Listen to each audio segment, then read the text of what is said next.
and gentlemen, let's pray. Where the mind is without fear and the head is held high, where knowledge is free, where the world has not been broken up by narrow walls, where words come from the depth of truth, where tireless striving stretches its arm towards perfection, where the clear stream of reason has not lost its way into the dreary desert sand of dead habit, where the mind is led forward by thee into ever-widening thought and action, into that heaven of freedom, my Father, let my country awake. We shall all sing song number 3, Lappe Aati Hai.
Choir and orchestra, may I request everyone to be seated, please. Good evening, ladies and gentlemen, boys and girls. A very special evening, a very warm evening, and a very overwhelming evening. I have here the graduating batch of 2026, and I also have the junior most form, the D form, here experiencing the journey, what starts, comes to an end at this form. A great learning for a young Dosko when we experience an evening of this kind, ladies and gentlemen. I know it's a very important evening for the graduating batch of 2026, who have spent glorious 5 or 6 years here with us. You left them as a boy. We have transformed them into responsible men. And now, young adults, hand it over back to you.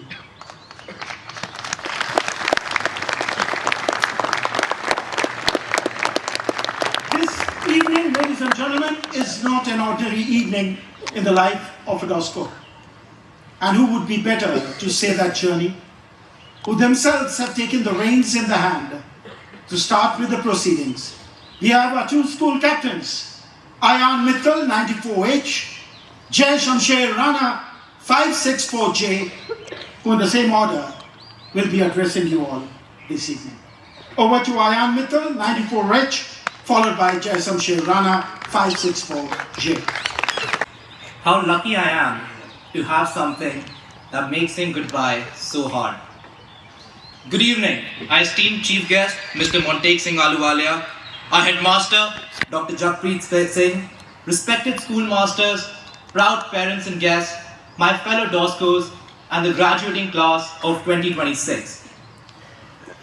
As my father and I sat in the steps of the pavilion, looking out onto the main field, talking about his school days back in Jalandhar, he turned to me and said quietly, I'd give it all up just for another day back in my school. The day I left school is the day I lost a part of myself that I never quite found again. Those were the best days of my life. So to the batch of 26, whichever part of yourself you're leaving behind here, for better or for worse, I hope that whenever you return to this place, whether it's tomorrow, a year from now, a decade later, you can go back to being that 18-year-old version of yourself just once more. I hope you feel the magic of Doon again. I hope you feel the thrill of stepping onto the main field as your house roars your name from the sidelines. I hope you recall the strange days of late-night conversations with friends that somehow lasted till morning. I hope you experience the rush of raw adrenaline as a common room, 50 voices screaming in unison. And I hope you feel that quiet, bittersweet ache in your heart when the first notes of All Lang Syne begin to play.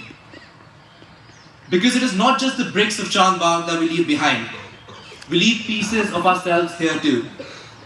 The 5'0", chubby little deformer who cried himself to sleep in Foot and Martin House because he missed home. The C-former who walked through the corridors of the main house fearing a favor or a job lurking somewhere in the next corner. The shy B-former who somehow found the courage to stand in the common room and ignite the first spark of the bleed blue mentality within his juniors. The A-former who played hide and seek till 3 in the morning, knowing full well that he had a board exam the next day. The S-former who suddenly became just a little bit more courteous and a little bit more responsible. And the SC-former who now sits before me today, who I owe so much to. Jay and I, at the beginning of the term, were walking back from dinner when he turned to me and said, Ayan, our lasts are starting, and before we know it, it will all be over. And I turned to him and said, it is the beginning of the end, my friend. And ever since that conversation, something in me has changed. I sing Lappe Aati Hai a little louder and a little prouder because I don't know how many Lappe Aatis I have left to sing. I walk down the corridors of the main building a little slower because I don't know how many times I will walk down them again. I stand a little longer in the main field because I don't know how many evenings of this sun on my face and this wind in my hair I have left. And in about 2 hours' time, when All Lang Syne begins to play, I will listen to it a little more carefully than I ever have before, knowing full well that I will be walking that stage next year. And I can't fully know what you all SCs will be feeling right now in your last moments at Doon. But I do understand the feeling of your 500 juniors sitting here today. The feeling that your senior confidants, the people you could go to for anything and everything, won't be there for you anymore. The realization that you won't be able to hug them when you feel like the world's pitted against you. The pain of knowing that the smiles and one-line comments shared across the corridors will slowly fade into obscurity. And the realization that a time is about to come when your closest friends won't be a constant presence in your life anymore. We started this journey as little C and B formers in our first year back at school post-COVID, trying to make sense of Doon. And we now end our journey together as S and SE formers who have shared blood and sweat, laughter and tears, hugs and slaps, highs and lows. So thank you. Thank you for making me feel happy when I was feeling down and low. Thank you for believing in me when I didn't quite believe in myself. Thank you for cheering for me in my smallest wins. Thank you for keeping me grounded when I was flying too close to the sun. Thank you for never letting me walk alone. And thank you for being my brothers in arms. However, I am not sad. I'm filled with sweet sorrow, for I know you'll always be there for me wherever you go. For good friends are never truly apart, maybe in distance, but never, ever truly in heart. I wouldn't be half the man I am without you. And as you trickle out of school in the following month, I too will lose a piece of myself. And perhaps that is the strange beauty of a place like this. Chandbagh takes pieces of us as we leave, but in return it leaves something within us too. A quiet standard of the men we were taught to become. Not perfect men, not men who never failed, but men who tried, who stumbled, who stood up again, and who gave their best to the people and the places that mattered to them the most. And it reminds me of something once said about the kind of people who truly matter in the end. A ship in harbour is safe, but that is not what ships are built for. And the SC formers sitting here before me today were never ships meant for harbour. They have sailed into uncertain waters, they have weathered storms and rough tides, they have known the calm of clear horizons and the crash of unexpected waves. Some day the wind was behind them, other days they sailed against it with blistered hands, and yet they sailed still. And so their names will never be spoken of as being those who stayed safely ashore. And when at some future date, we sit in quiet judgment of our time here in school, recording whether in our brief time in Chandbagh, we fulfilled our responsibilities to it, our success and failures in whatever offices we may have held, whether we did justice to it in our responsibilities, leadership, and even in our failures. All we need to ask ourselves are these four brief questions. Did you find your people? The friends who turned 6 years into the best story you'll ever tell? Did you laugh enough? The kind of laughter that echoed down dorm corridors after lights out? Did you make the memories that will still make you smile 20 years from now?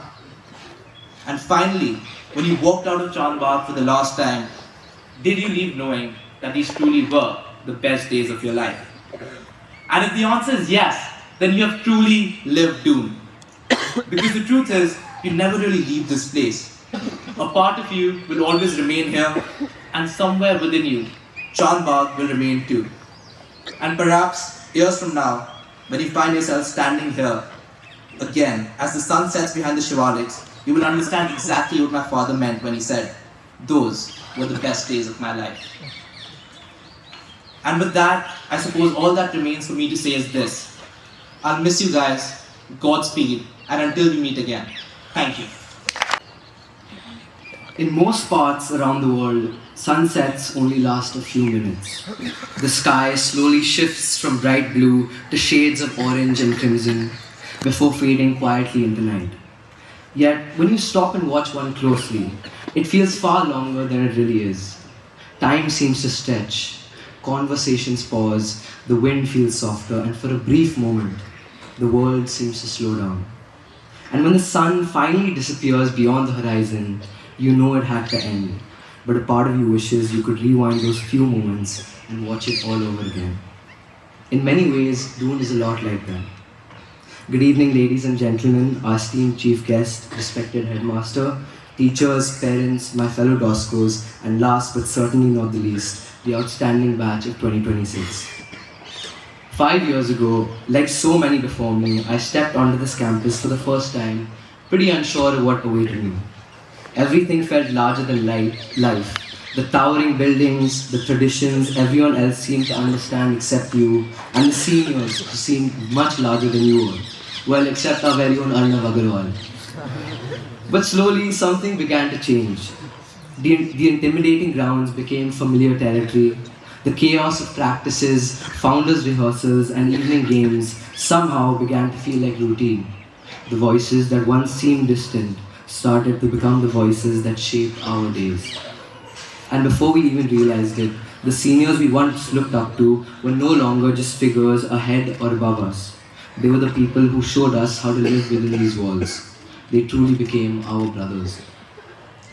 Today, as we gather here, it feels really strange to accept that this is one of the last moments we'll see all of you together like this. It feels just like yesterday when many of you were the restless bee formers sitting on these very rose bowl steps, counting down the minutes during assemblies, whispering plans about what you would do once these long speeches and endless announcements finally ended. But time has a peculiar way of moving in this place. Years slip by quietly, almost unnoticed, until suddenly you find yourself standing at the end of them. And now, here we are, and I find myself trying to hold back the tears. Not because you won't be in school with us anymore, but because when you leave, a part of who I am today leaves with you. Truly looking out today, I find myself in a bit of a dilemma. Part of me wants to laugh, remembering the countless memories that defined your time here.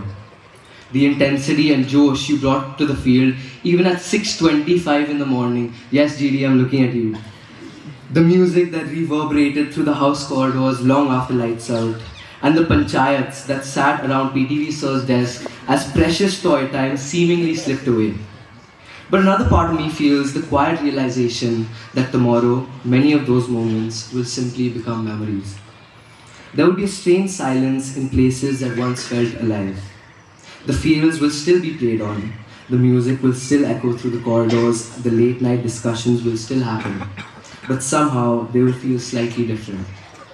Because the people who made those moments what they were will no longer be here with us. To the seniors seated here before me today, I may not fully understand what it feels like to be where you are right now. But what I do know is this. Each one of you has left something behind in this place. Whether it be Arith, Suri or Saharan's commanding presence, Shaurajit and Begani's endless search for entertainment, or even in Tarak, Beriwal and Tiwari's desire to work hard even without the spotlight. But whoever it is, it's not always a name on a board or a record written somewhere that truly matter. Often the things that matter most here are far less visible. They exist in the stories juniors tell about you, the lessons they quietly pick up from watching you, and the examples you set without even realizing it. Somewhere in the crowd today, there's a junior who decided to push himself a little harder, simply because he watched one of you do the same. Somewhere, someone learned what dedication looks like, watching many of you head to the gym and work out every day.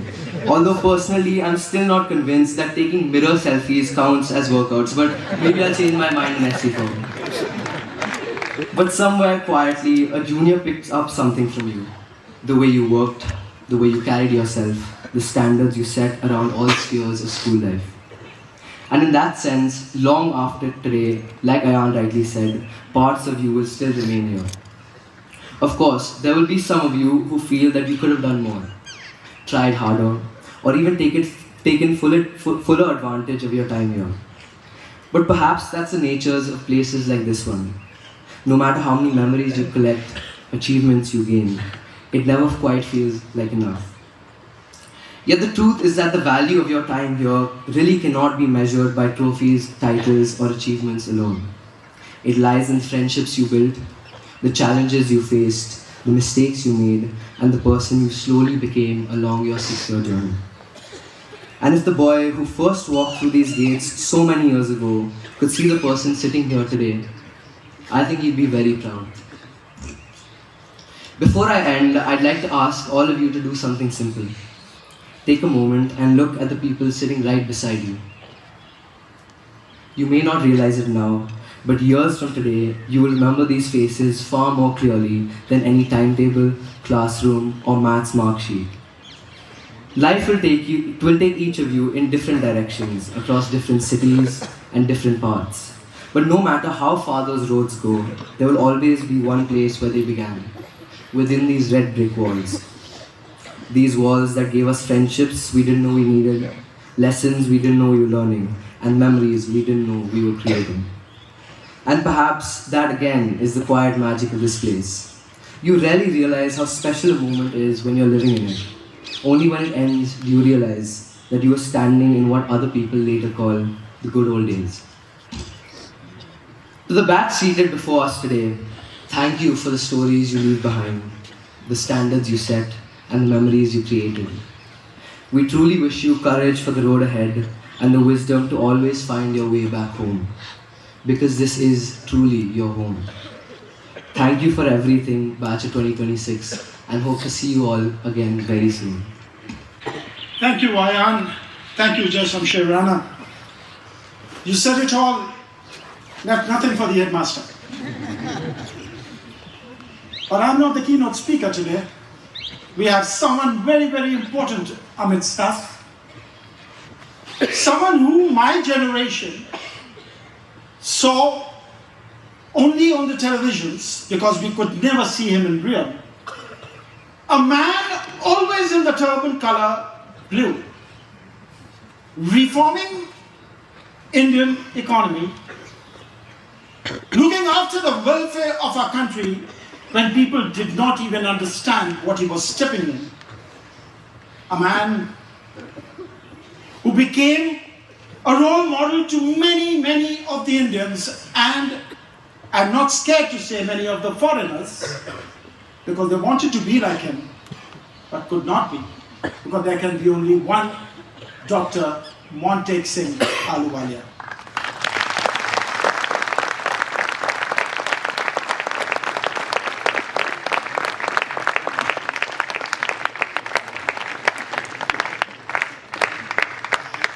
When I first approached him, because I was thinking for the right person who could say, well done, batch of 26, and then gives a shake hand to them and says, I wish you well.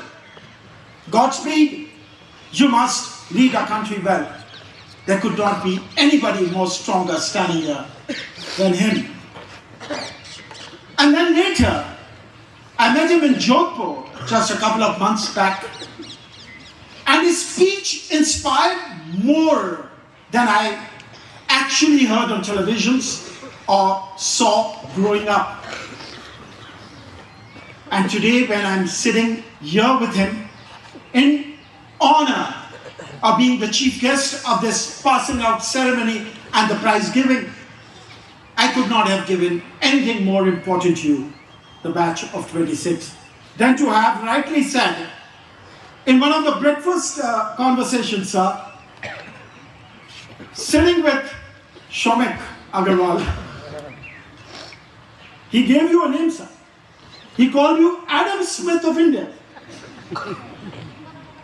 I leave it to you to express that.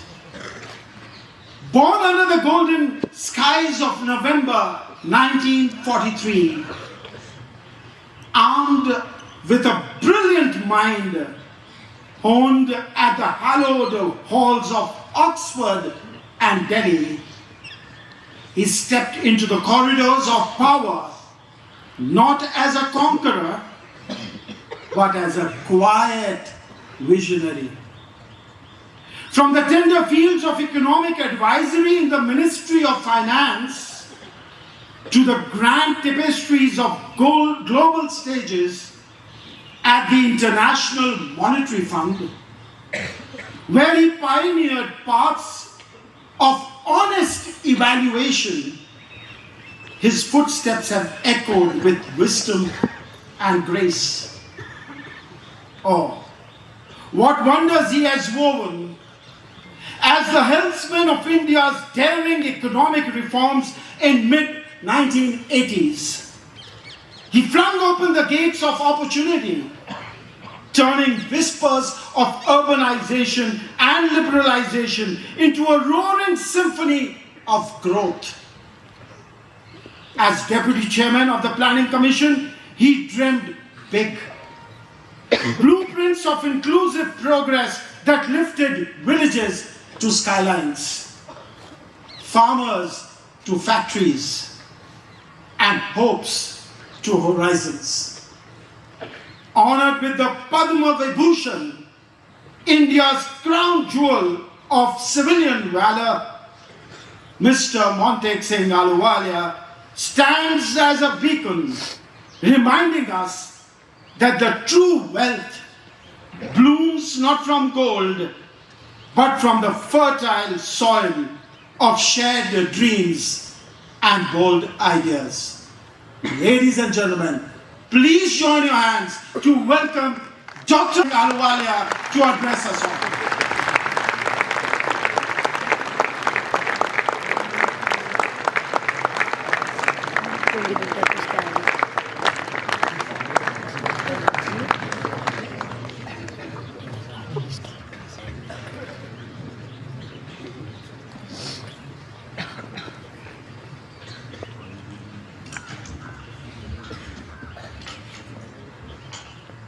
Principal Montek Singh Ji, parents, faculty, students, and visitors.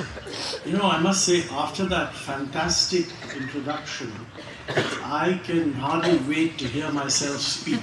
But anyway, it's very kind of you to invite me. I belong to a generation where Doon School was always viewed as a premier school. And I didn't go to Doon School, I must say. I come from much more. Nowadays it's fashionable to say you come from a humble beginning. And therefore, I don't feel apologetic about it. But I think it was clearly, for my generation, it was viewed as a highly premier school. And for my grandchildren, I think it's probably viewed as the second best known school after Hogwarts. It takes primacy over everyone, but that's not a bad thing to achieve. So it's nice of you to invite me, and as the principal said, I had an opportunity to address a bunch of students at the school in Jodhpur, and I talked about, the changes that are coming in the world, and I said, what do you want me to speak about? And he was very kind to say, speak about the same thing. So I do feel that it's an opportunity, and I greatly welcome it, to be able to talk to younger people. I think I've reached the age, by the way, I find it utterly uninteresting to talk to people of my own age. One of the problems is that it's not that I don't like people of my own age. The point is, at that point, they've all made up their minds. So if they actually agree with me, it's not very interesting to talk about these things because they all have the same view. And if they don't agree with me, they have absolutely no intention of thinking again. So the attraction of talking to younger people is, even when they think they disagree with you, there's a pretty good chance that they may change. I noticed some tone in some of the speeches that this was somehow the end of something. But I think the right phrase to use is actually Churchillian. I mean, this is not the end, it's not even the beginning of the end, but it is the end of a beginning. And that's really the way you ought to look at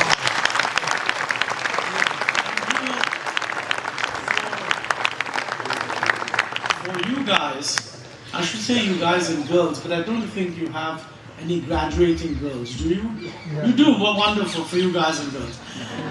It's very important to remember that, with a bit of luck, you're all going to live into the 90s. That's the wonders of modern life, early diagnoses, this, that, and the other. So think of it this way, you have another 70 years to go, more than that. So honestly, this can only be viewed as the end of a beginning. It's a great beginning. Lots of people don't have the opportunity of such a nice beginning. And from talking to the people that I've had a chance to talk to, they've really found it very attractive to be here. The staff, they found very encouraging, their own companions, etc. But the interesting thing is that compared to my generation, you lot are entering into what I would call very interesting times.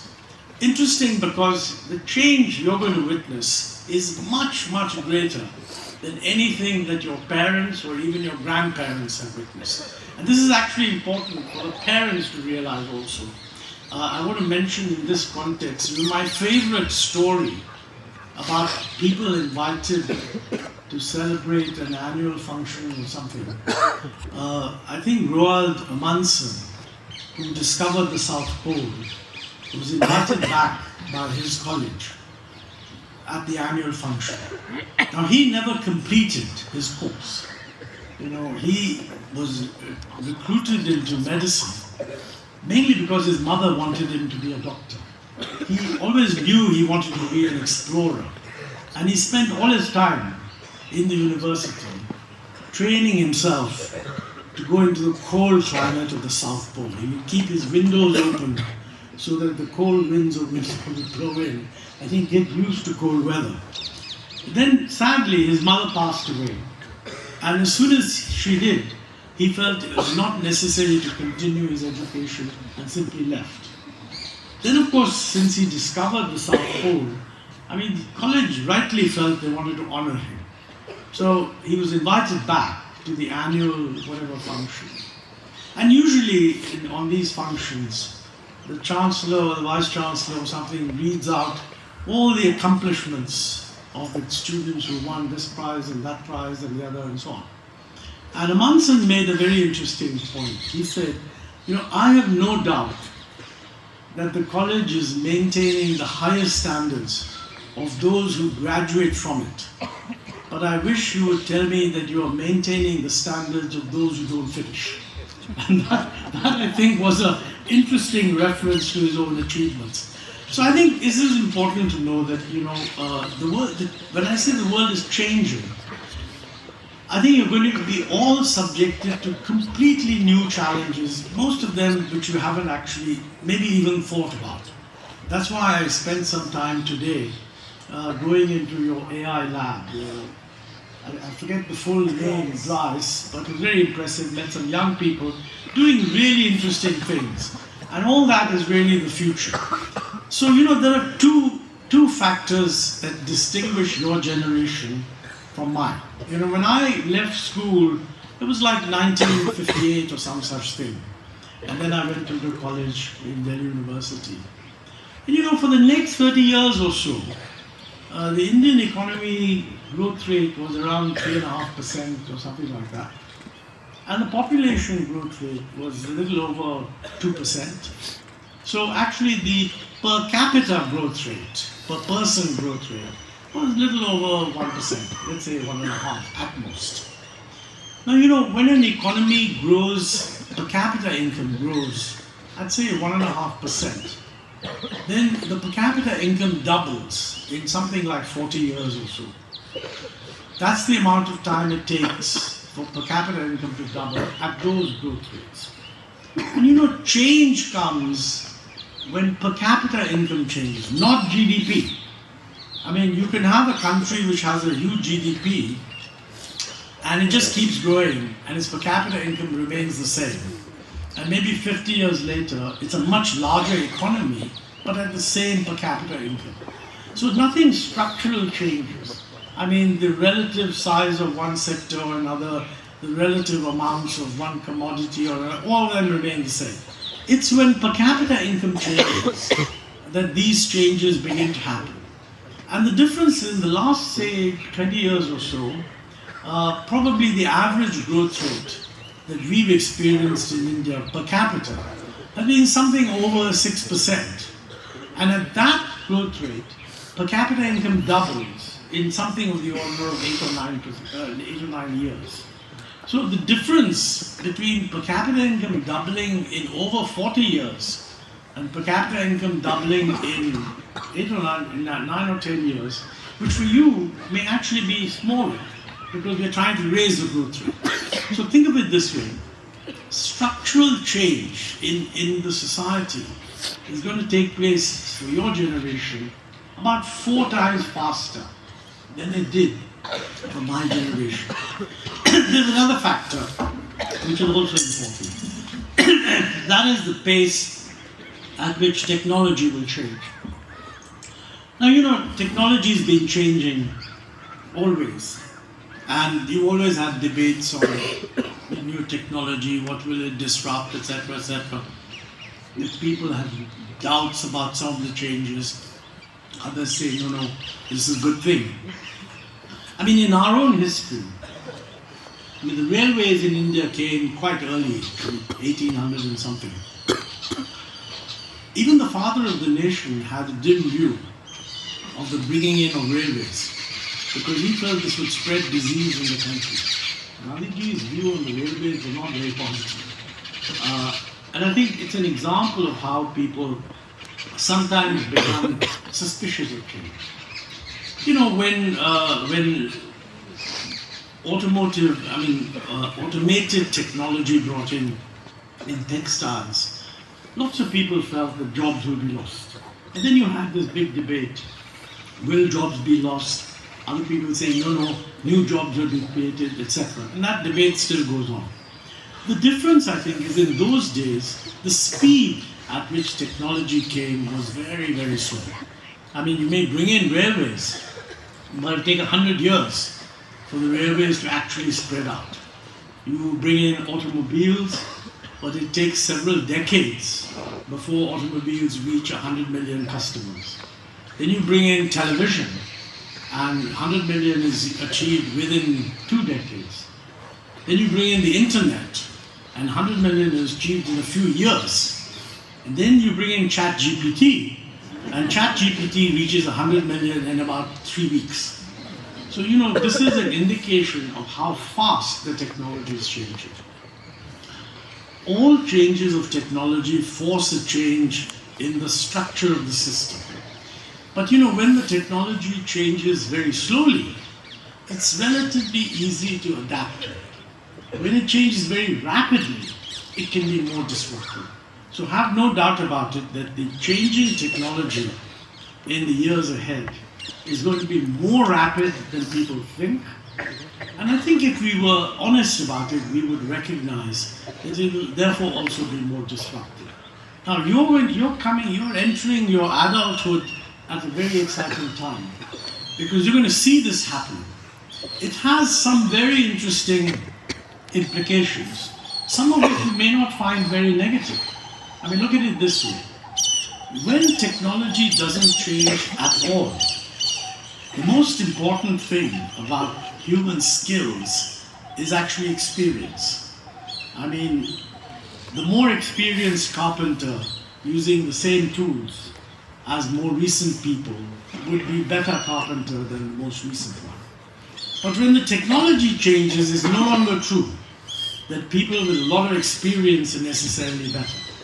In fact, many people would say that if you have too much experience, you're probably too locked into old ways of thinking, and you're less likely to want to change. So you're entering into a world where that will be very, very crucial. And I think you want to keep that in mind when you make your choices, whether it's of school or college or jobs or whatever. Unlike in the past, where people looked for the kind of jobs they wanted and then just hoped that they would join it and move forward. My suspicion is that for the younger generation, they will not actually do that. They will try different jobs, see what they like, switch from one to the other. This is going to be a lot of fun for you, but it's going to be very stressful on your parents.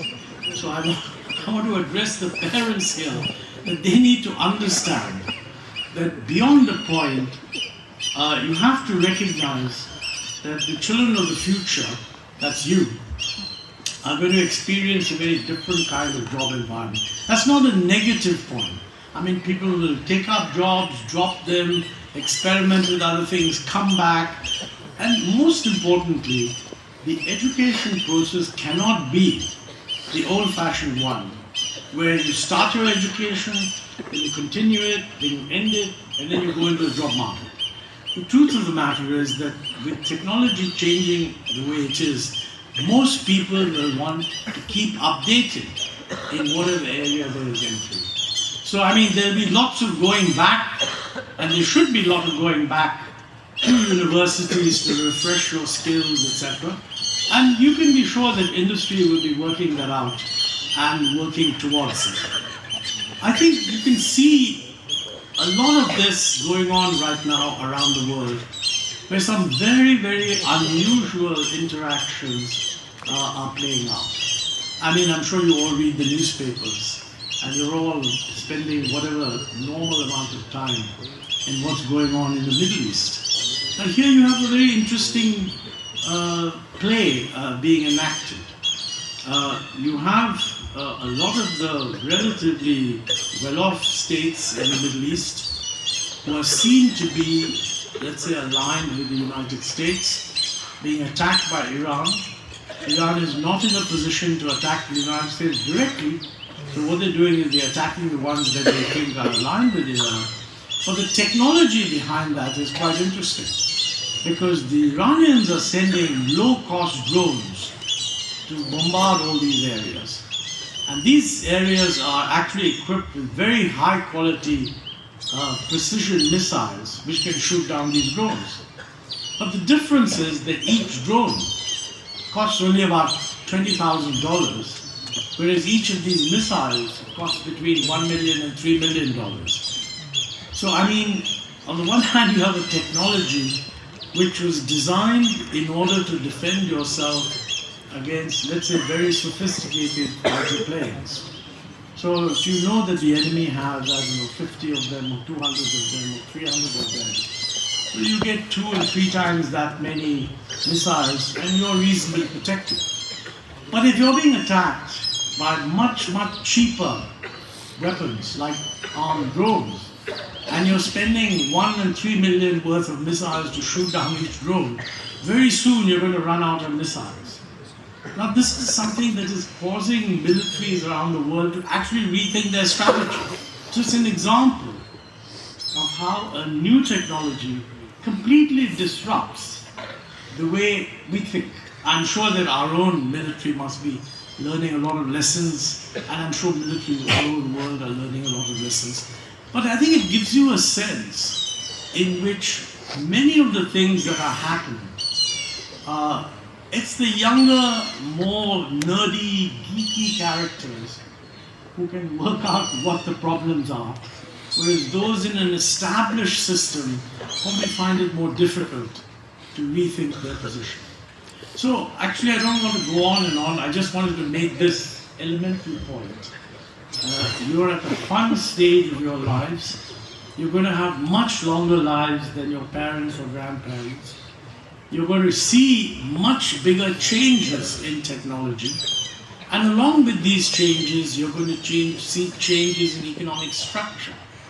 And I mean, preparation for that kind of world is going to be a lot more complex. So I think what Doon School has given you is a pretty solid grounding in fundamental values, some of which were brought out very nicely by your captains who drew attention to them.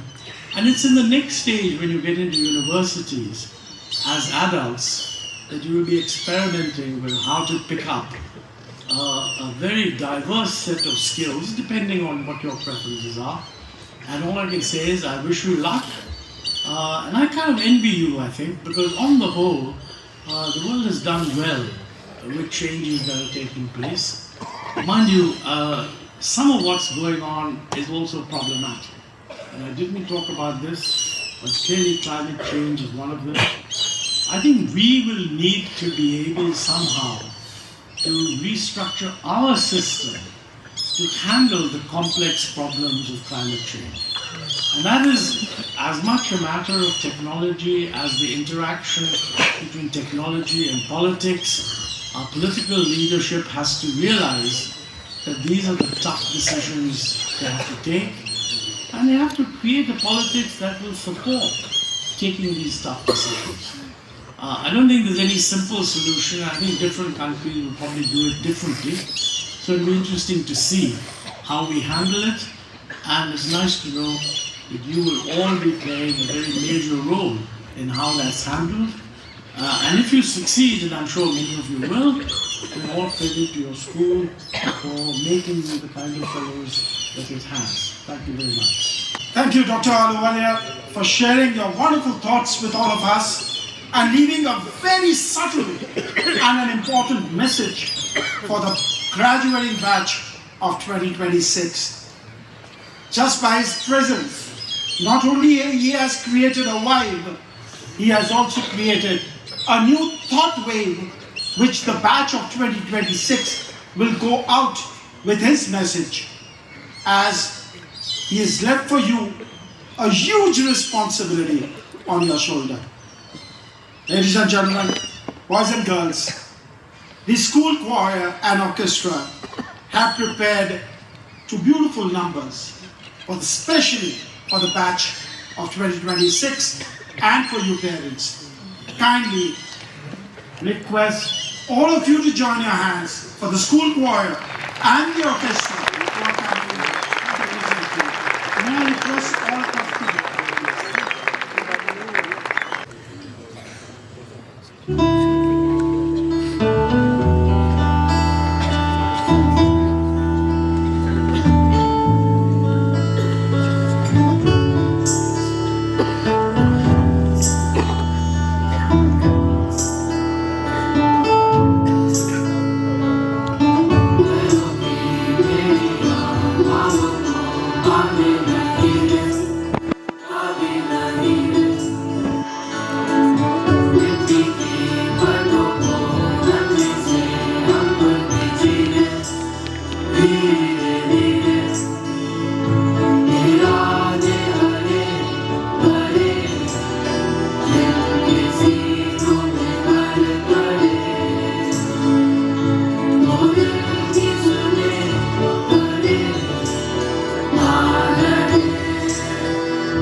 Thank you, choir and orchestra.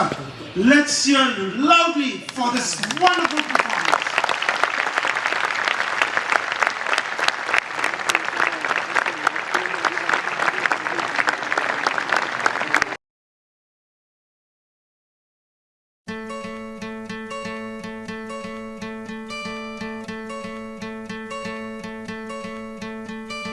Hope when you take that jump, you don't feel the fall. Hope when the water rises, you build a wall. Hope when the crowd screams out, you're screaming your name. Hope if everybody runs, you choose to stay. Hope that you fall in love and it hurts so bad. Hey, the only way you can know, you give it all you had. And I hope that you don't suffer, but take the pain. Hope when the moment comes, you'll say,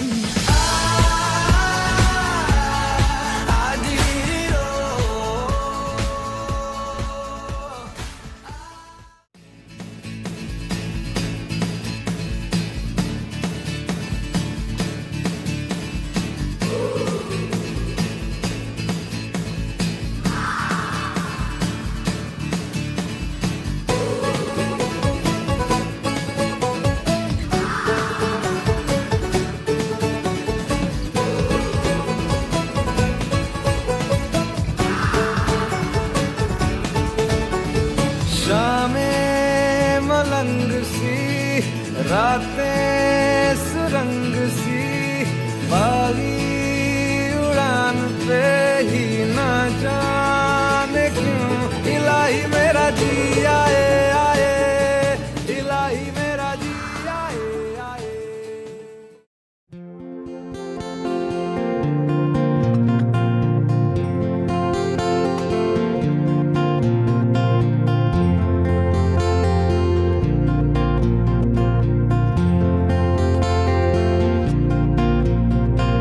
यारो दोस्ती बड़ी ही हसीन है, ये ना हो तो क्या फिर बोलो ये जिंदगी है। कोई तो हो राज़दार, बेगरज तेरा हो यार, कोई तो हो राज़दार।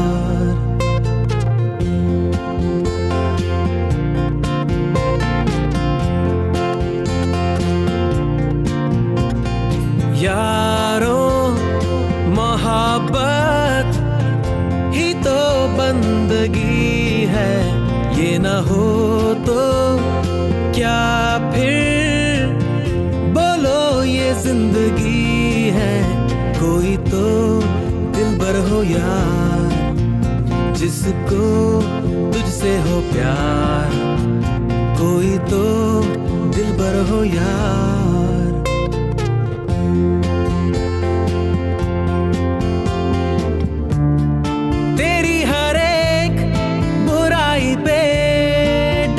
वो दोस्त गम की हो धूप तो साया बने, तेरा वो दोस्त नाचे भी वो तेरी खुशी में। अरे यारो दोस्ती बड़ी ही हसीन। May I now request our DHM KRSR to please come up and take the proceedings further. And good evening, everyone. I'm going to be announcing the awards and prizes under various categories. These awards and prizes are for the academic year 2025-2026 and are pertaining to the SC form, that is the class of 2026. All recipients are to come in from the right and exit from the left of the stage. Some of these young men and women who I will call on stage are going to receive more than one award and will therefore be on the stage a bit longer. If an award is shared, I will invite the recipients together and they are to come on stage in the sequence of their names being called out. I will now request our headmaster to give away the first set of prizes. The first category is academics. These are marker cups and headmaster's cups for the SC form ISC. The marker cup for mathematics goes to Artham Gupta 492.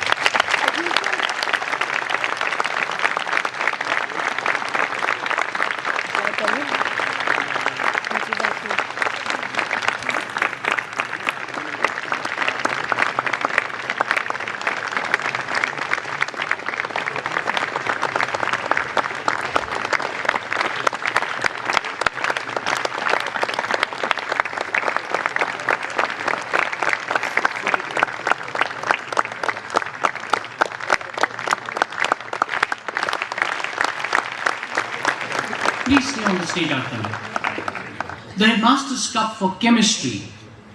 They're joint recipients. It goes to Artham Gupta 4920 and Meda Mola 489T.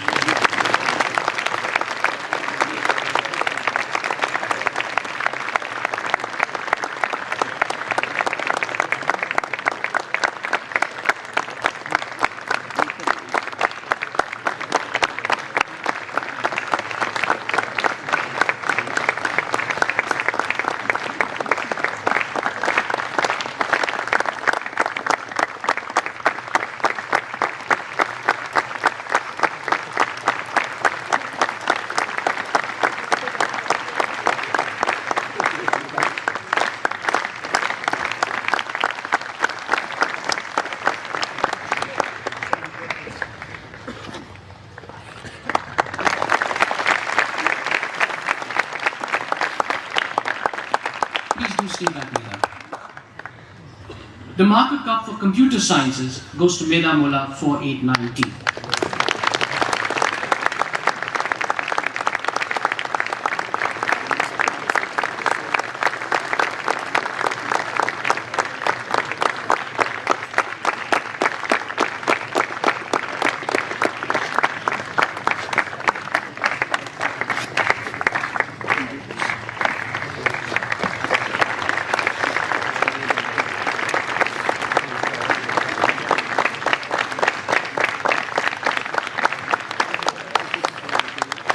The Headmaster's Cup for Biology goes to Madhav Mehra 482T.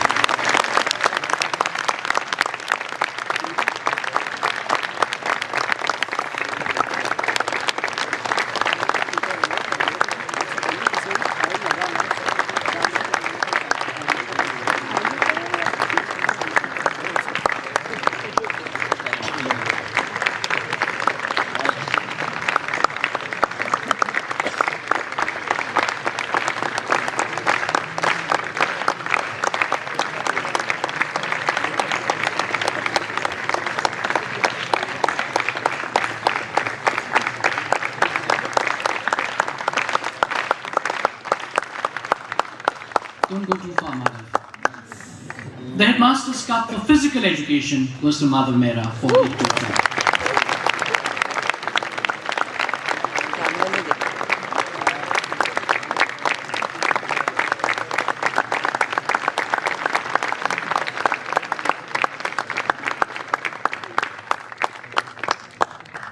The marker cup for English language goes to Dhananjay Pratap Singh 517K.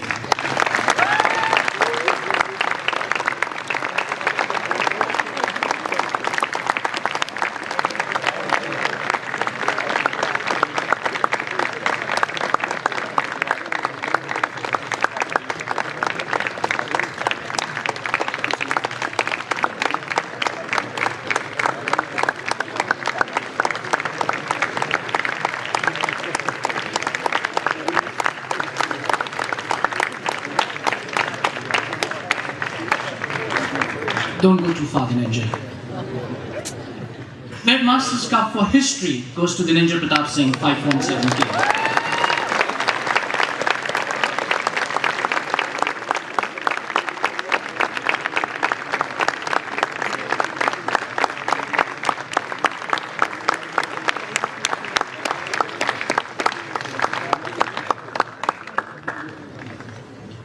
The Marker Cup for English Literature goes to Shaurya Beriwal 5090.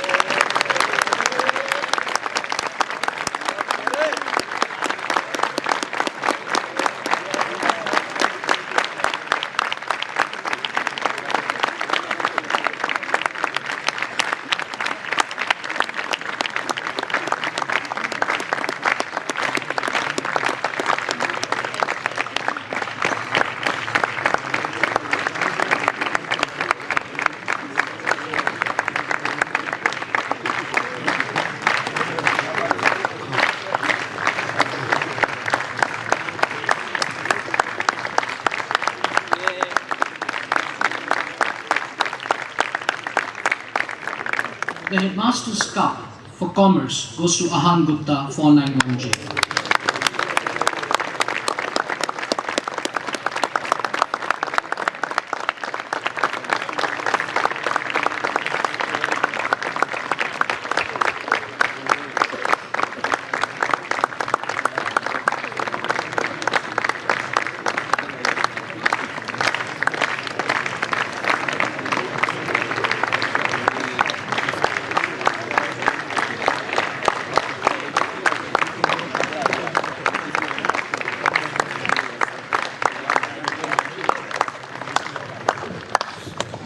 The Headmaster's Cup for Physics goes to Ayush Raghuvanshi 512K.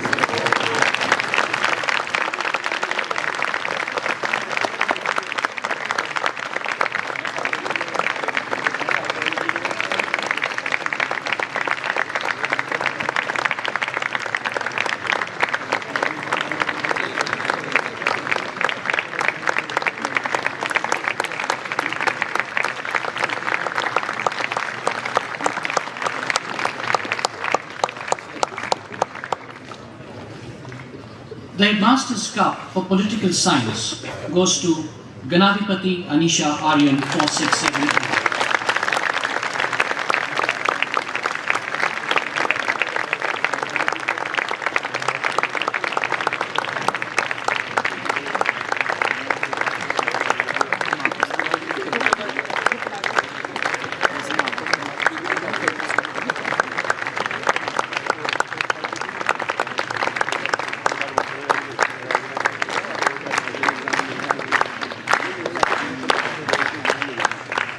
The Headmaster's Cup for Geography, the joint recipients, it goes to Ranveer Singh Saran 539T and Aditya Khanna 468J.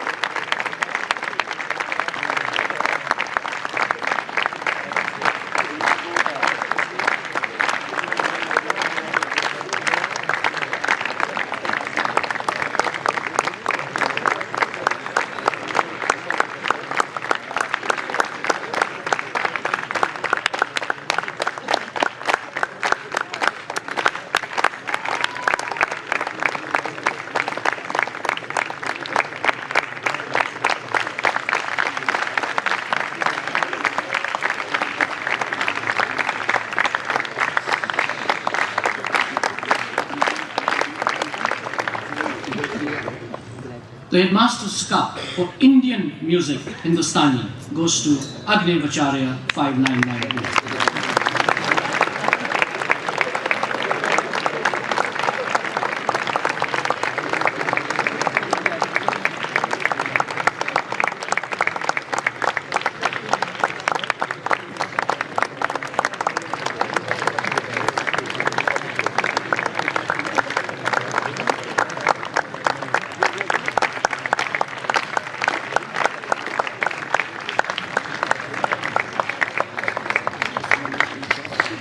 The Headmaster's Cup for Art goes to Debajyoti Ghosh 474G.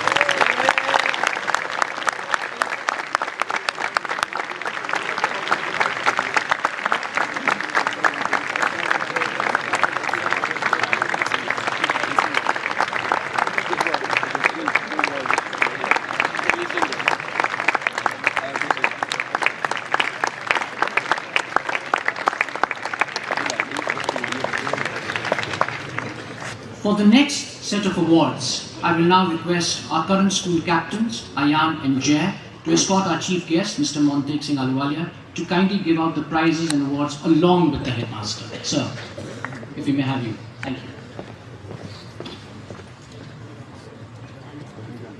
The best painter goes to Neer Agarwal 586K.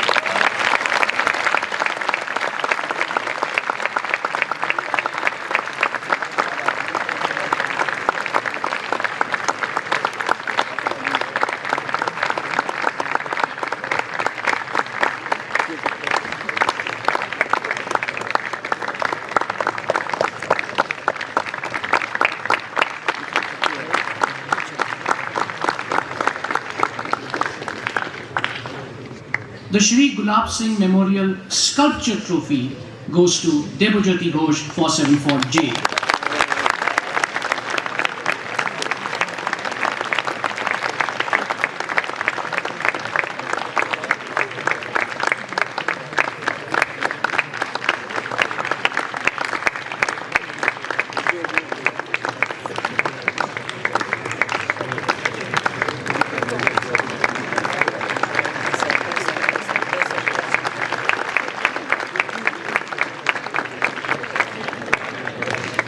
Debojyoti, don't go too far.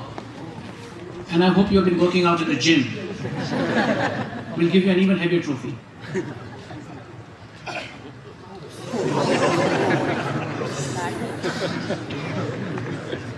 The Bonalata Das Tamina Salim Ali Trophy for the best artist goes to Debojyoti Ghosh 474J.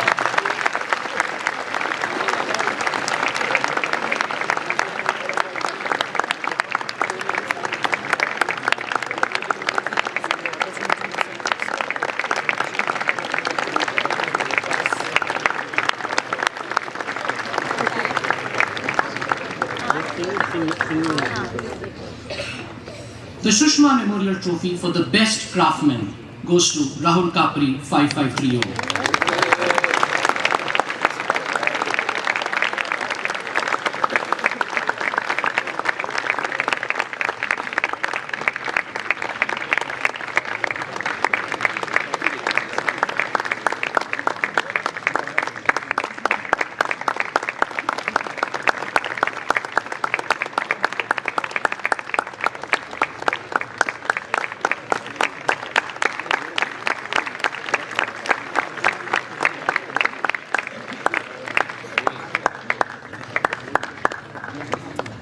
The Best Digital Artist Award goes to Ganadipati Anisha Aryan 4678.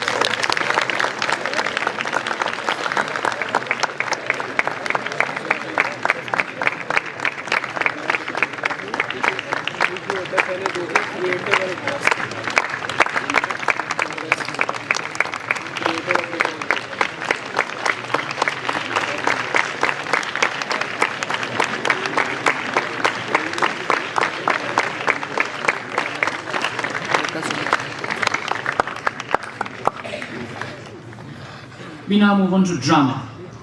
The Vimal Bhagat Trophy for Excellence in Theatre English goes to Muhammad Omar Malik 585T.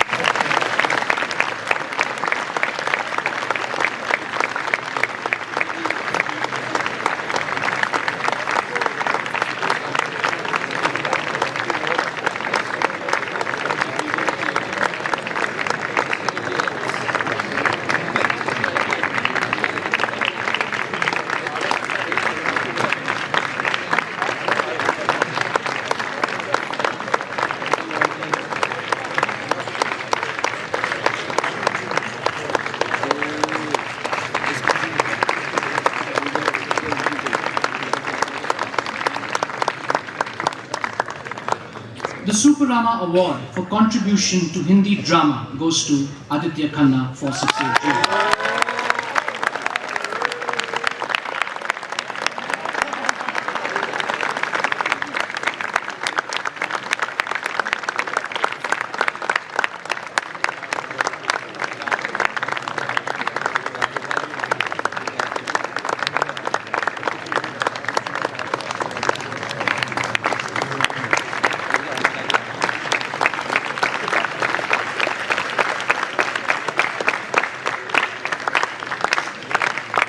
The trophy for the best actor in Hindi play goes to Harsh Pavan Begani, 599K.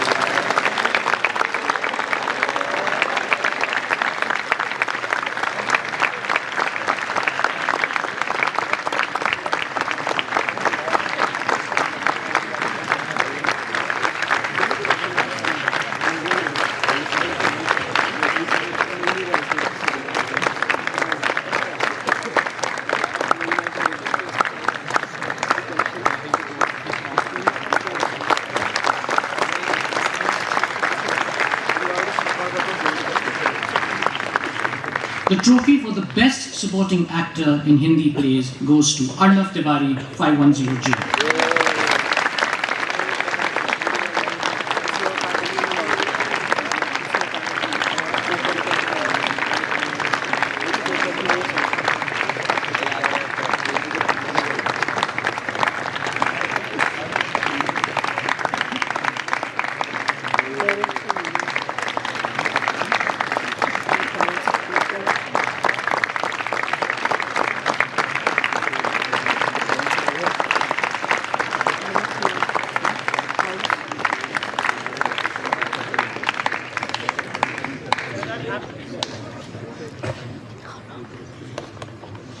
The Vaman Shirodkar, we now move on to music, sorry.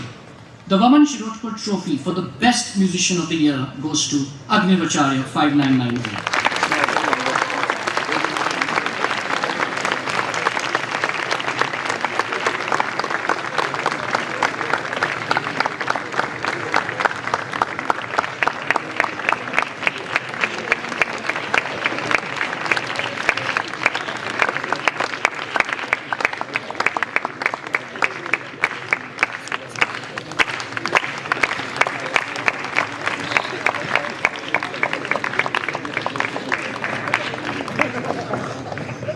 The special prize for contribution to popular music is jointly shared.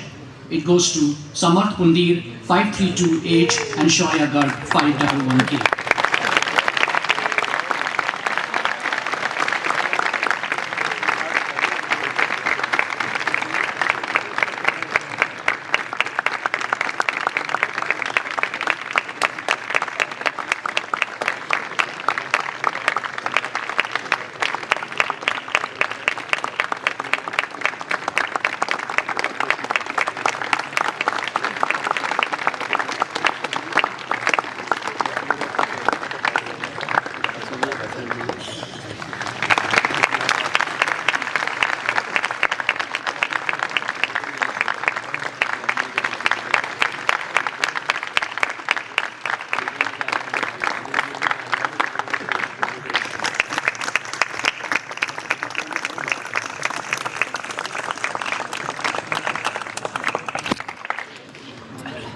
The awards for excellent performance in the music examinations conducted by the Prachin Kala Kendra for the academic year 2025-2026 are as follows. These are for Sangeet Bhushan, so distinction in Sangeet Bhushan Part 1 and Part 2. For Hindustani Vocal, Sangeet Bhushan Part 1, the recipients are Agnivacharya 5990, Shaurya Beriwal 509J and Shlok Amit Brumar 594H.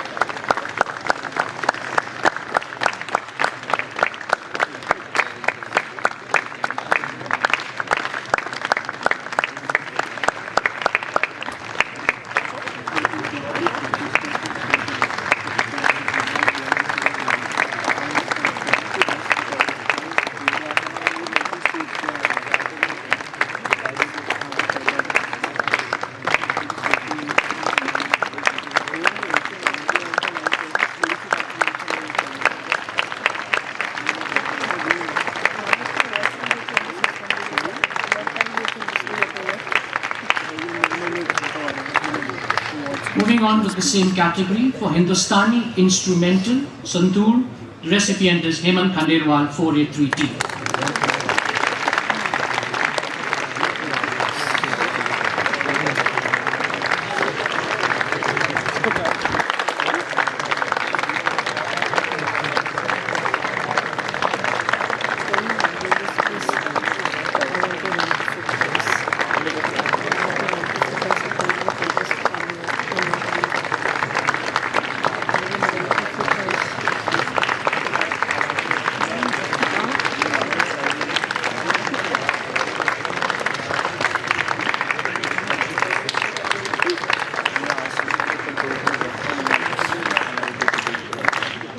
For Hindustani instrumental, in tabla, the recipient is Sridhar Gupta 5A3T.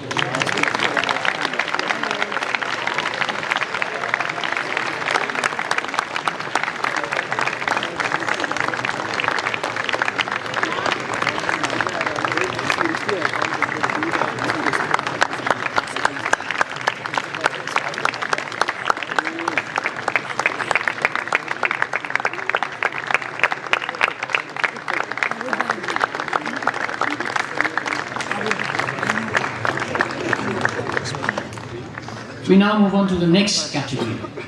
For motor mechanics, the Ramanan Trophy for the best motor mechanic of the year goes to Arjun Gupta 5302.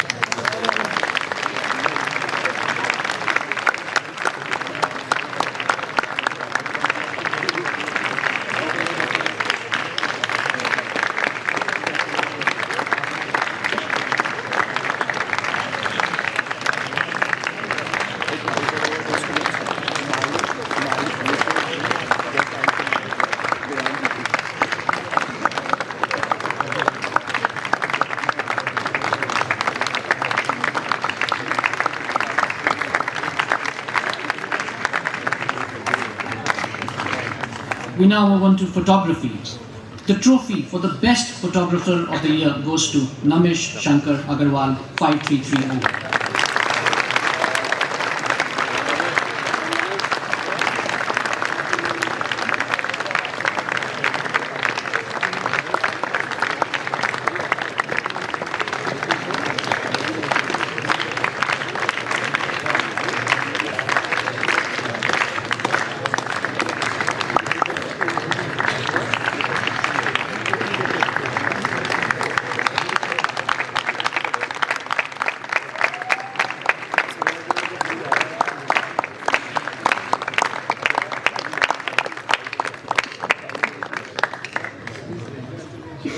We move on to debates. The English Debaters Trophy for the best debater goes to Muhammad Omar Malik 585T.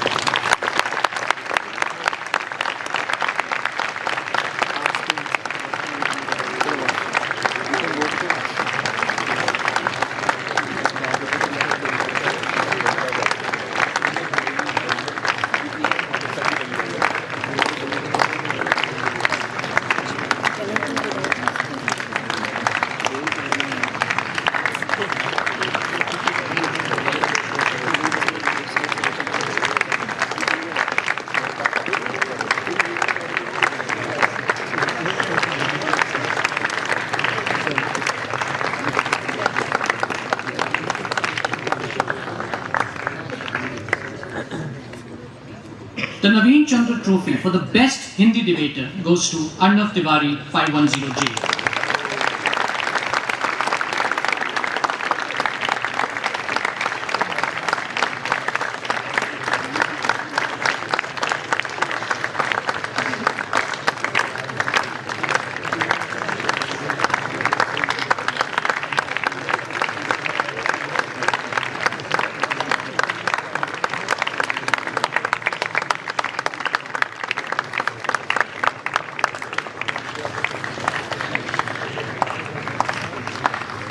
We now move on to round square. The King Constantine Award, which is actually a medal for contribution to round square ideal, goes to Neil Kashyap 550H.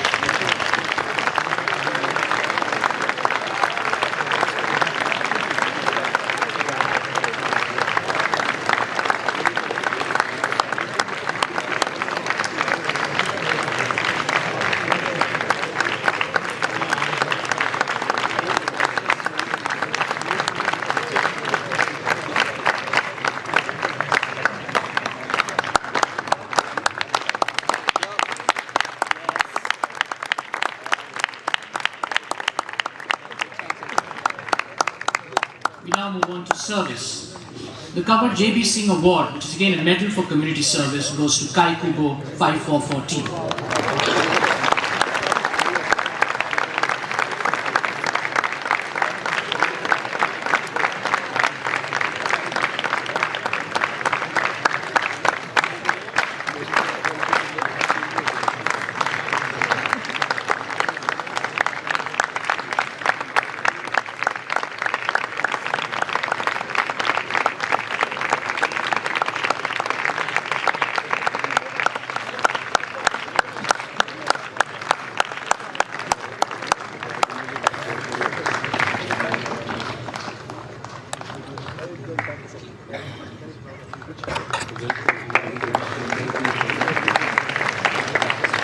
I would like to thank our chief guest for doing the honors, sir. May we please request you to take a seat, sir. Sports Awards. These are for achievements at state, Indian Public School Conference, IPSC, All India level, School Games Federation of India, SGFI, and national level. I will be reading out a brief citation for each candidate after announcing their name, and then they are to come on stage. We will begin with athletics. Kovild Kagdi, 552H. Kovild won 4 gold medals at the All India IPS Athletic Meet in 2025 in the Under-19 boys category. He set new records in the 110-meter hurdles and 400-meter hurdles. Was adjudged the best athlete in the Under-19 at the IPSC Athletic Meet in 2025. Represented the IPSC Athletic team at the 69th National Schools Games in Athletics in the Under-19 boys category and won gold medals in the 110-meter hurdles in the Under-18 category at the Uttarakhand State Athletic Meet. Kovild, please do come down.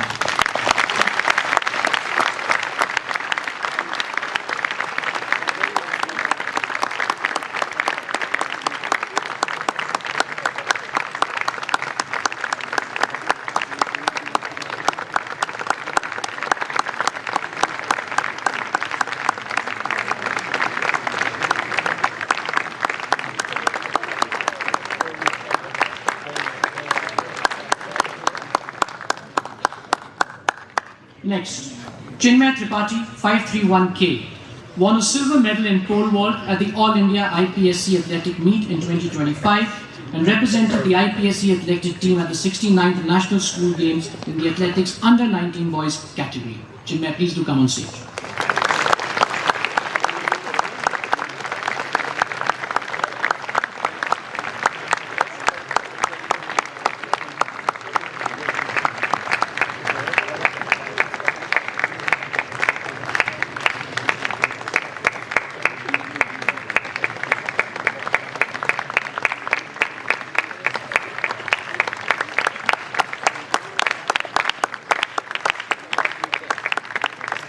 Next, Arjit Singh Sandhu, 499H. He won a bronze medal in the javelin throw at the All India IPSC Athletic Meet in 2025. Arjit, please do come down.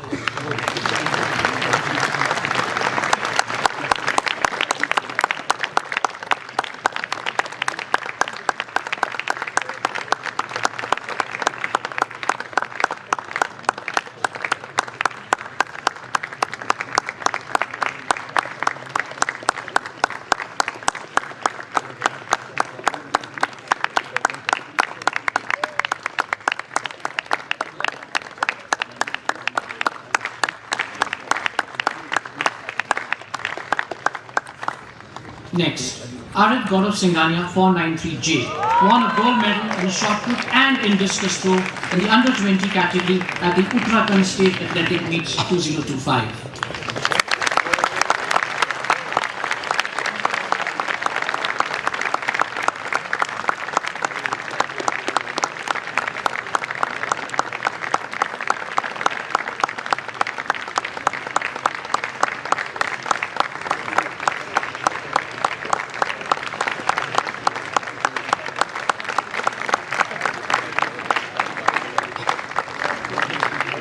We now move on to basketball.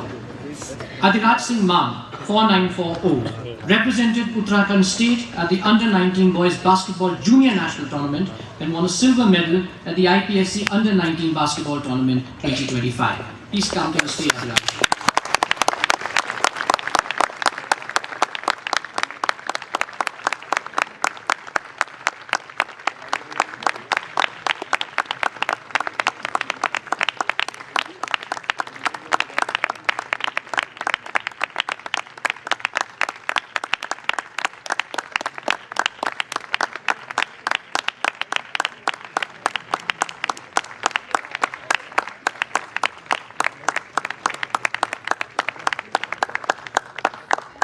Next, Devansh Jitu, 473H, represented Uttarakhand State at the Under-19 Boys Basketball Junior National Tournament and won a silver medal at the IPSC Under-19 Basketball Tournament 2025. Please come on stage, Devansh.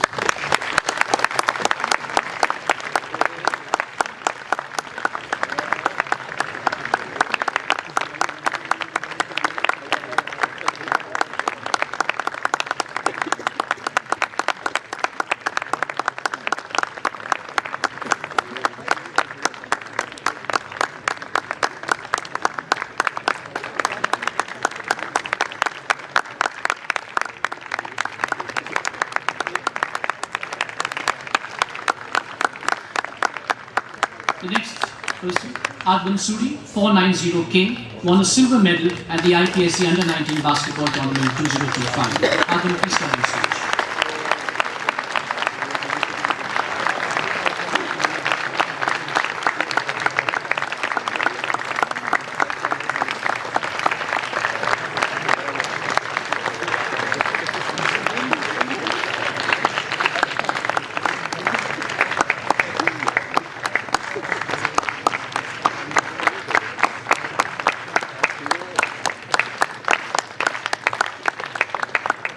Next, Sumer Singh Pasricha 471K won a silver medal at the IPSC Under-19 Basketball Tournament 2025. Sumer, please come on stage.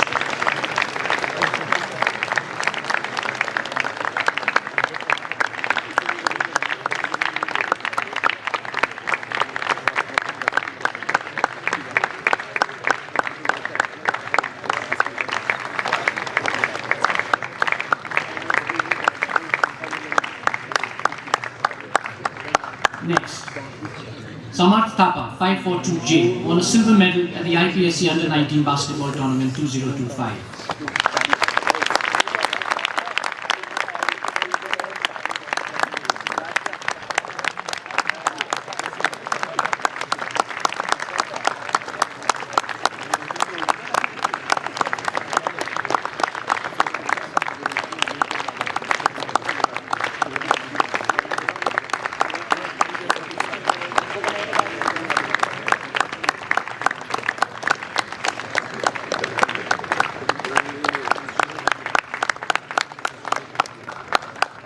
We now move on to football.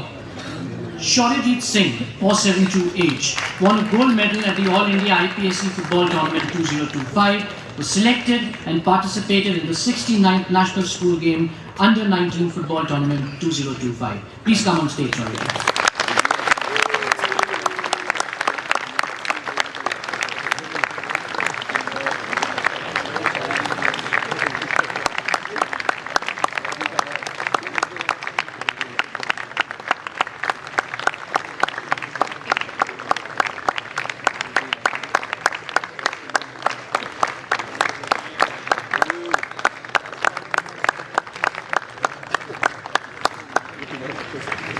Next, Debajyoti Ghosh, 474J, won a gold medal at the All India IPSC Football Tournament 2025.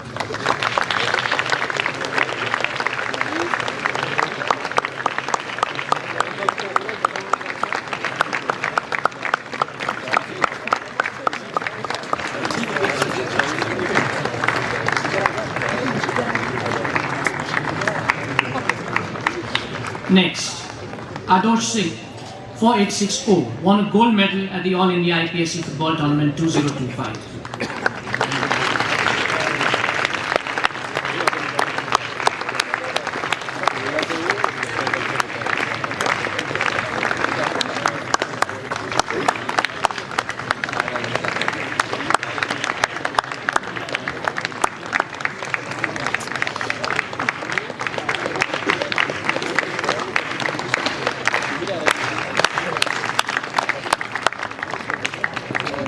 Next, Chinmay Tripathi, 531K, won a gold medal at the All India IPSC Football Tournament 2025, selected and participated in the 69th National School Games Under-19 Football Tournament 2025. Chinmay, please come on stage.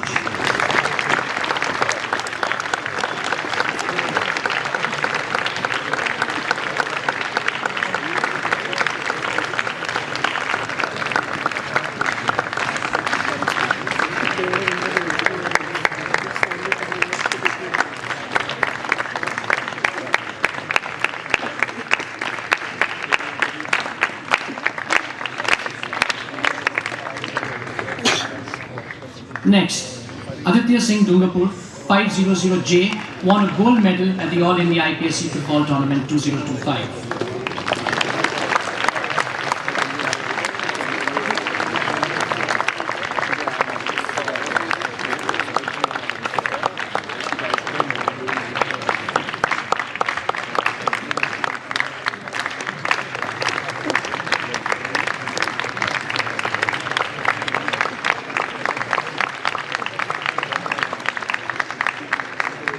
Next, Sahib Jain, 485J, won a gold medal at the All India IPSC Football Tournament 2025.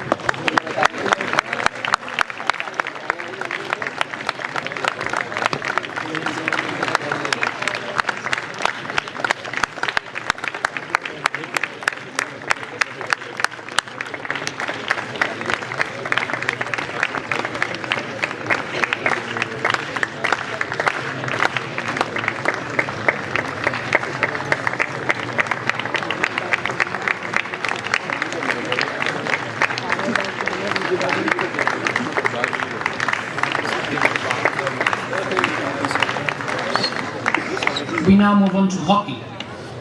Pranay Gupta, 506T, won a silver medal at the All India IPSC Hockey Tournament 2025, was selected and participated in the 69th National School Games Under 19 Hockey Tournament in 2025.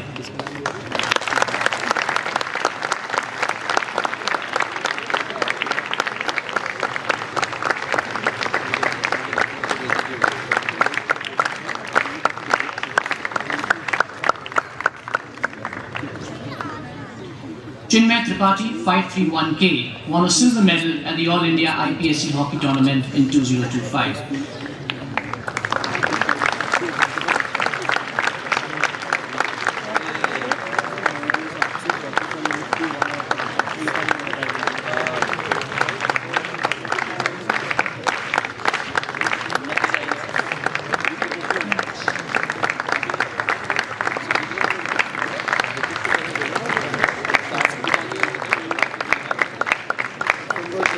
Next, Arnav Nikhil Agarwal, 495J, won a silver medal at the All India IPSC Hockey Tournament 2025. Please come on stage.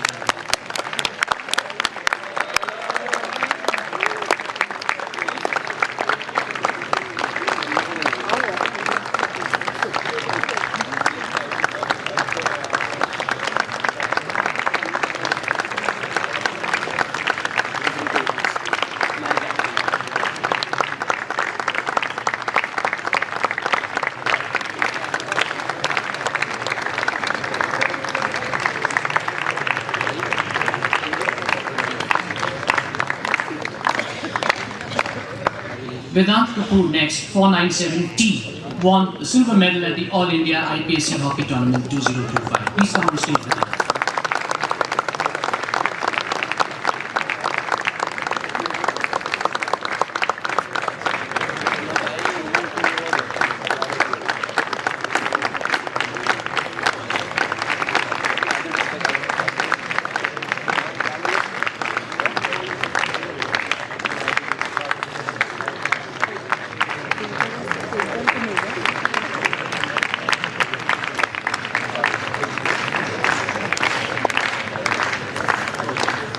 We now move on to shooting. Damian Garg, 501H, won 8 gold, 2 silver and 3 bronze medals at the Uttarakhand State Shooting Championship in 2025. He was ranked first position in the .22 Sport Pistol firearm category in his category at the 44th North Zone Shooting Championship in 2025. He was also selected and participated in the National Gay Shooting Championship that was held in 2025. He renewed his renowned shot title for the 5th consecutive year and qualified for the Indian team trials in the .22 Sports Pistol and Standard Pistol event firearm category in his category.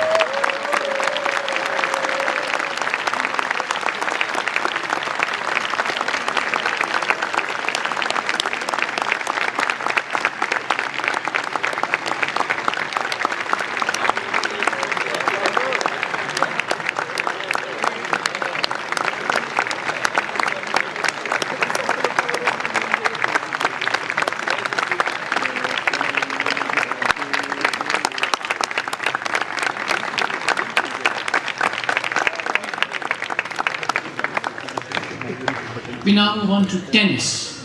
Arshal Makin, 481K, won a bronze medal in the IPSC Under 19 Tennis Tournament 2025-2026. Arshal, please come on stage.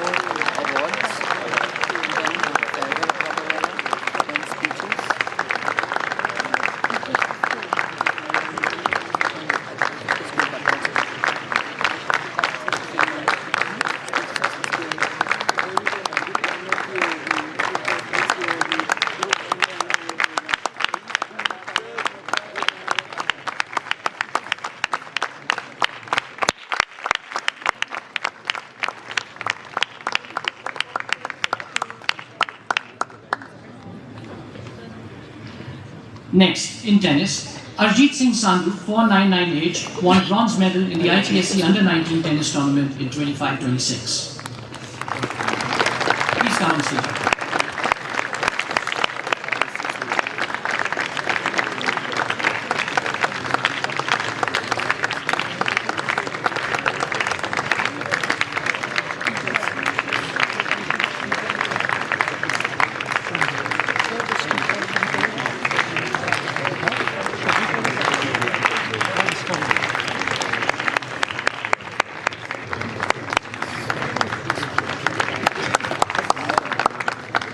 We now move on to table tennis.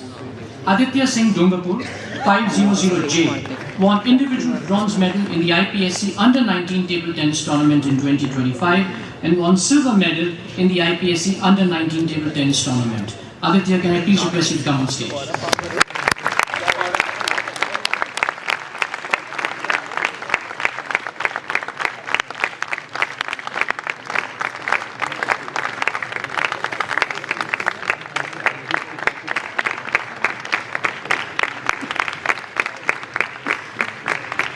So to clarify, the bronze medal was in individual category and the silver medal was in team category for him. We now move on to a combined award for scholars and games blazer. The Vinay Sheel Ubroy Trophy, which goes to the recipient who has achieved both the scholars and games blazer this year, goes to Pranay Gupta, 5016.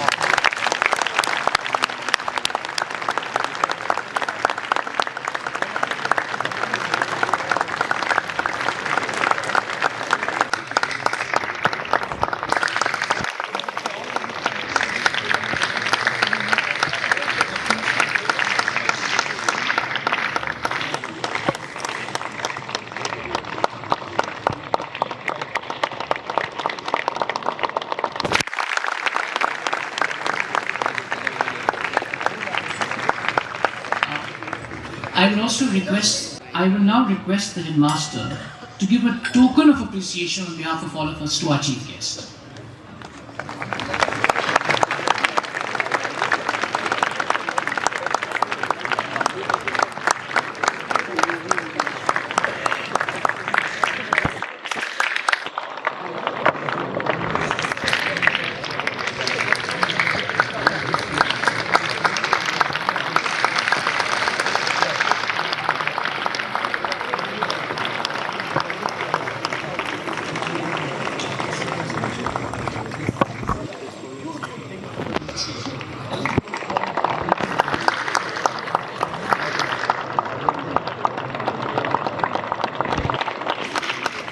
I will now invite the school captain of 2025-2026, Pranay Gupta, to address the gathering. Pranay, over to you.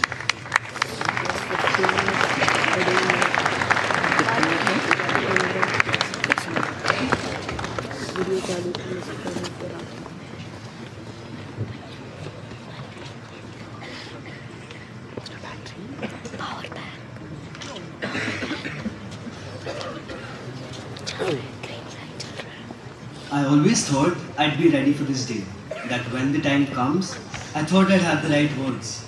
I thought trying to fit the best 6 years of my life into a 6-minute speech would be tough, but not this much. I thought saying goodbye would feel like closure to a chapter of my life that I never wanted to end so soon.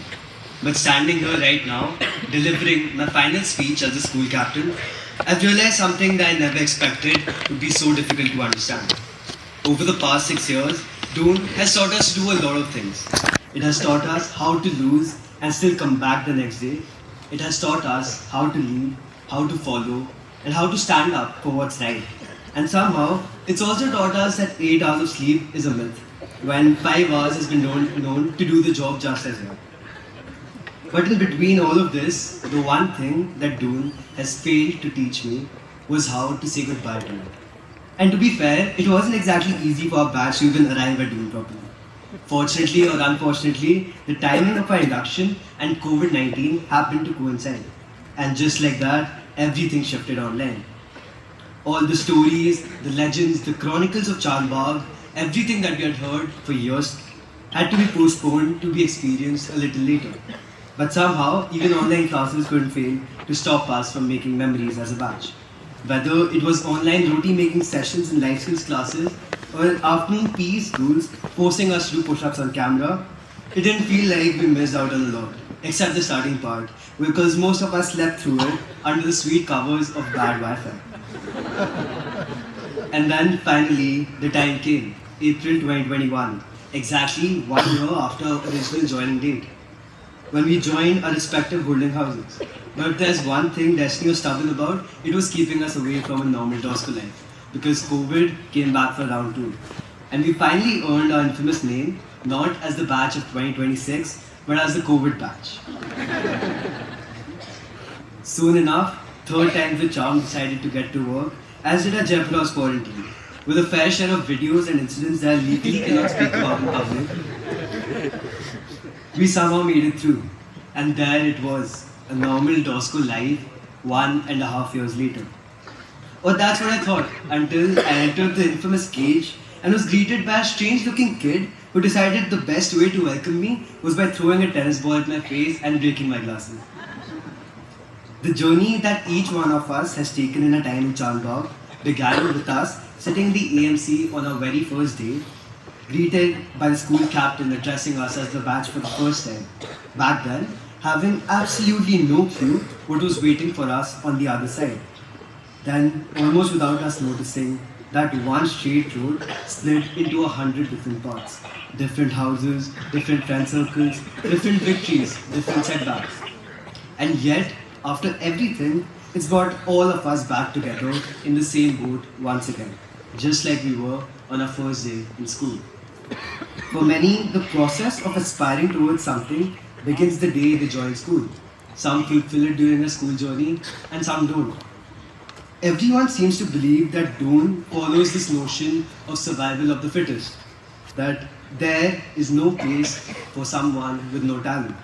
But I like to believe that Chandbagh has the right place for everyone and everyone in the right place. Because Doon is not its legacy, Doon is not its infrastructure, it's not its college placements, but rather Doon is its people. What you leave here with are not ties or trophies or tenures, but relationships and bonds for life. Masters become friends, and friends become family. Speaking of what we leave behind, over my tenure, there have been several things that I've done, apart from organizing socials with our beloved neighbors every now and then. Quite a few others that I might not have been able to do. Both of these will comprise my legacy and how I might be remembered in the years to come. Yet, regardless of the change I pursued or achieved, the one thing I always wish for is the best for this institution. Because no matter how much we endeavor to give back to this great institution, it will never match for what it has done for us. So, my dear juniors, as someone once reminded me of this quote from Mark Twain, 20 years from now, you will be more disappointed by the things that you didn't do by the ones that you did. And if there's one place that quietly gives you the freedom to do exactly that, it's this one. Because there'll always be a million reasons not to do something. Not to try out for the school team, not to audition for the founders play, not to put your hand up in class, to not take that risk. But if you think deeply, there's only one reason to do it. That one day you look back and you realize that the regret of not trying weighs far more than the embarrassment of failing. Because when you look at it, the windshield is bigger than the rear view mirror for a reason. It's because what's in front of you is so much more important than what's behind you. So don't spend your years living here, living within what is. You won't realize how quickly time passes within these walls until it's your turn to walk out of them. If there's one relationship at Doon that never really fits into a neat definition, yet still amazes anyone who tries to understand it, it's the one we share with our master. From teaching us to find the right answers on paper to helping us find our footing of it, especially on the days we are falling behind. From ordering food for students to catching students catch ordered food. From narrating endless personal stories in classrooms to correcting our paths wherever we strayed off to. We cannot thank you enough for a relationship that never stayed confined to a classroom, but a relationship that shaped not just what we know, but who we eventually become when we step out of these gates.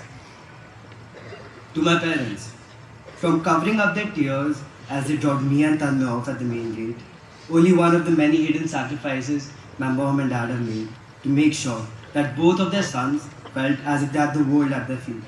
And if today my brother and I have the courage to reach for the sky, it is because they taught us to fly, even if it meant clipping their own wings.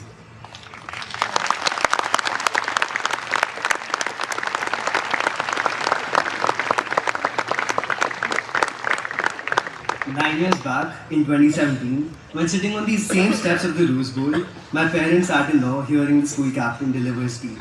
And since then, my parents, and especially my mom, always used to brag about their own dream of seeing their son give a speech as a school captain. So, Mama, Papa, on this day, I hope I've made you guys proud.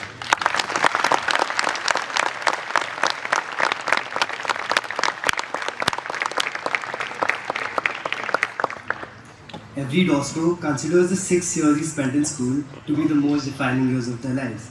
We do so because of the people with whom we walked into the school for the first time and very soon with whom we walk out for the last.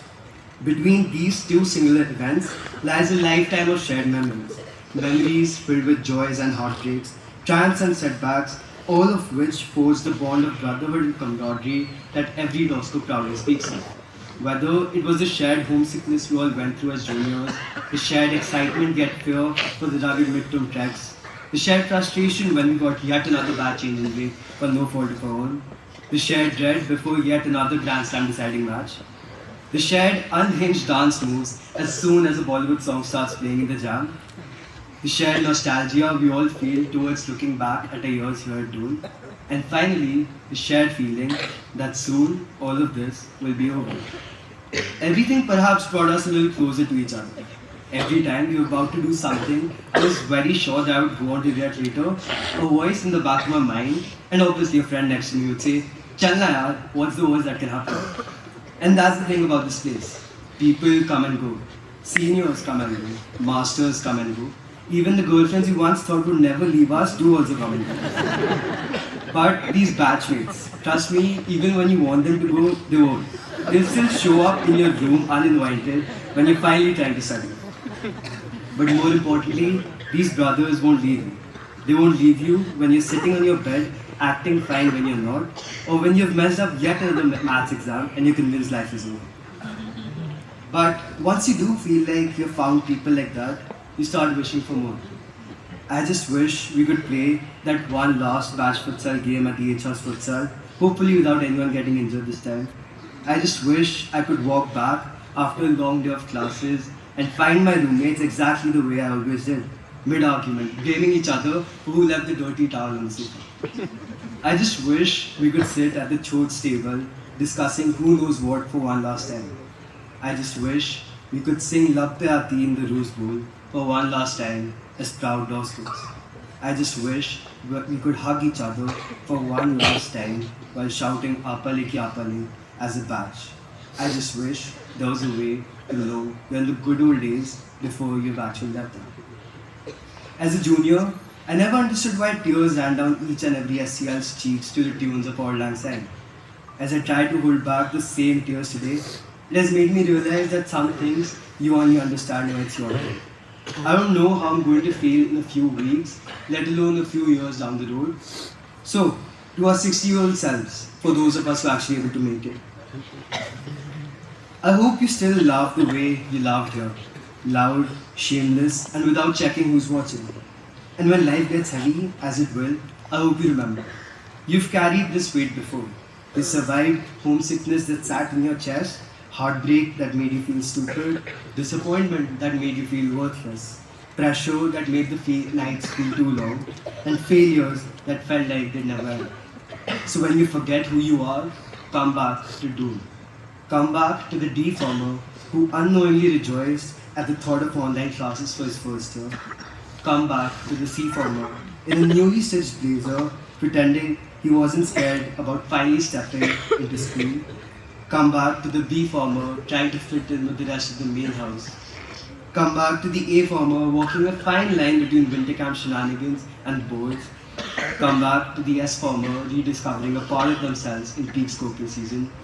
come back to the SC former, getting hit face first with the reality of college apps, come back to the tearing SC leaver sitting here today, wishing he had the chance to do it all over again.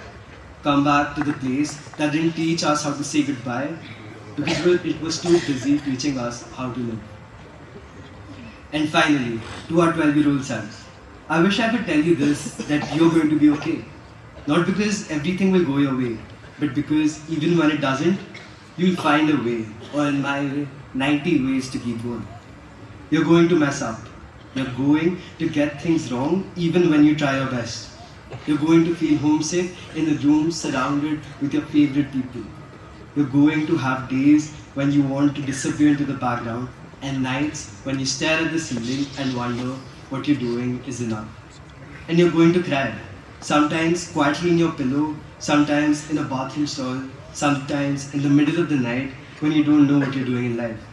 But then you're going to meet people who will annoy you at first, but somehow then become the reason you survive these 6 years. The same people you'll fight over with who dirtied the room, who left the lights on, but will also be the people you run to when the world feels too good. They'll borrow your things, steal your food, roast you when you're confident, and humble you when you're flying too high. They'll be the first to make fun of you, but also the first to stand beside you when it matters. People you'll fight with over nonsense and still look for first when something good happens. The same individuals you'll swear you can't live with, will quietly become the ones you can't live without.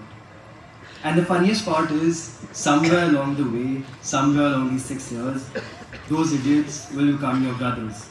The brothers you never asked for, the brothers you needed. And one day, sooner than you think, you'll blink, and 6 years will have passed by. When you look back, you'll realize that all you were ever doing here was finding home in each other, through the good, the bad, the ugly. And maybe that's the real reason this goodbye feels so heavy. Because you don't really understand what Doon truly means to you until the day comes when you're asked to walk away from it. Love you, batch of 2026. See you on the other side. Pranav Gupta, X-60.